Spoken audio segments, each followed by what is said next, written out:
ఈ సృష్టిలో ప్రతి ఒక్కరూ కోరుకునేది ఏంటంటే వారికి ధనం కావాలని, వారు సంపన్నులుగా ఉండాలని, తమ ఇంటికి లక్ష్మి రావాలని. కానీ ఇది ఎలా అవుతుంది అన్నదే ప్రశ్న ఇక్కడ.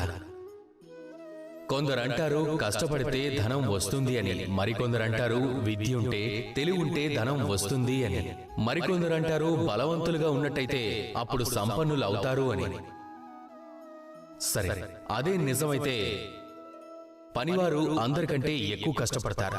వారు ధనికులు ఎందుకు కారు? ఎంతో మంది విద్వాంసులున్నారు ఈ ప్రపంచంలో, వారు ధనికులు ఎందుకు కారు?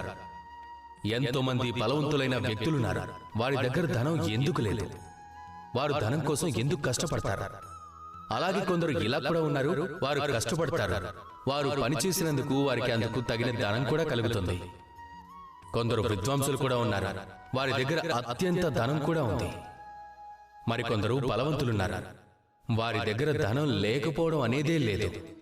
మరి ఇలా ఎందుకు కొందరికి ధనప్రాప్తి ఉంటుంది, మిగిలిన వారికి ఎందుకుండదు? అలా ఎందుకని?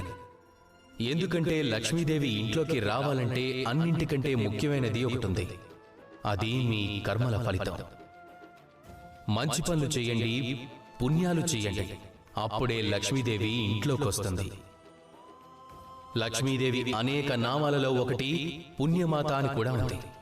మరి అదే పుణ్యాన్ని సంపాదించండి, అప్పుడే ధనం కూడా సంపాదిస్తారు. అప్పుడు లక్ష్మీదేవి మీ ఇంటికి వస్తుంది. రండి, నాతో ప్రేమగా చెప్పండి, రాధా కృష్ణ.